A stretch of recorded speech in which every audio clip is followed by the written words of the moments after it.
मैं भारत वर्ष का सम्मान करती हूँ, यहाँ की चांदनी मिट्टी का ही गुणगान करती हूँ। मुझे चिंता नहीं है स्वर्ग जाकर मोक्ष पाने की, तिरंगा है कफन मेरा, बस यही अरमान रखती हूँ, बस यही अरमान रखती हूँ।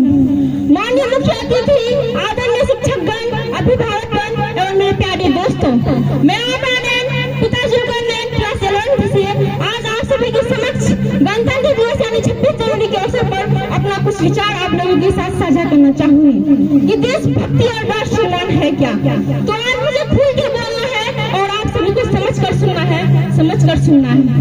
मैं नहीं मानती कि राष्ट्रगान के 5 सेकंड से खड़े होकर गाना या वंदे मातरम भारत माता की जय जोरों शोरों की नारा लगाना ही देशभक्ति नहीं होती, क्योंकि महोदय ये वो सदी है जहाँ नीति नियम और नैतिकता जिसे मूल्यों की धज्जियां उड़ाते लोग पीछे नजर आते हैं।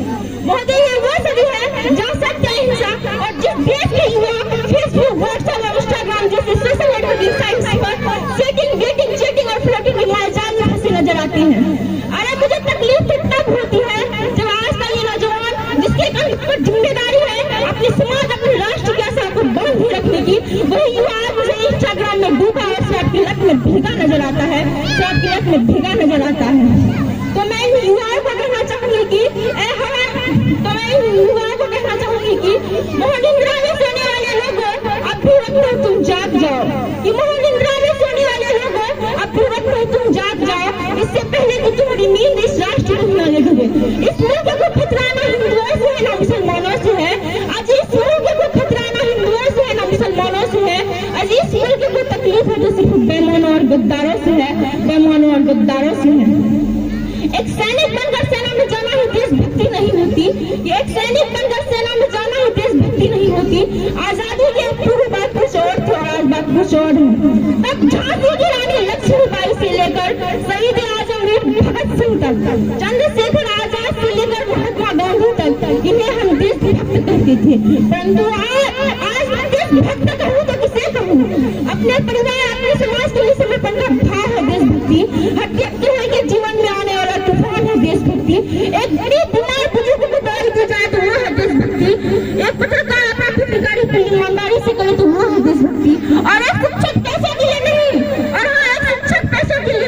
वन विद्या को आगे बढ़ाने के लिए देश से पढ़ाए तो वो है देशभक्ति।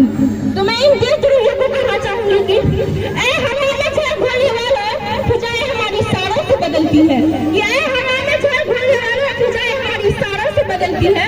तुम क्या तस्वीर बदलोगे मेरे हिंदुस्तान की?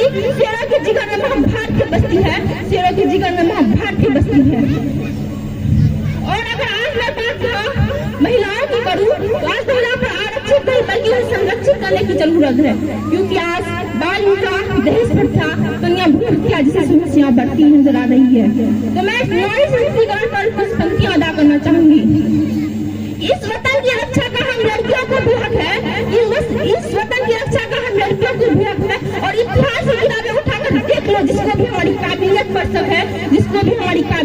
शक है, किसी के लिए खुशियां लेकर आई हूँ तो किसी के लिए गाली बरसाई हूँ।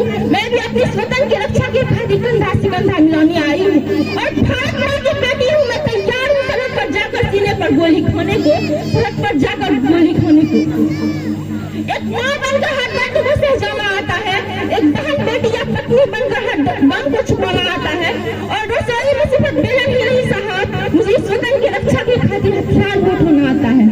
और अगर आज मैं बात राजनीतिक की करूं तो मुझे राजनीतिक से कोई फर्क नहीं है।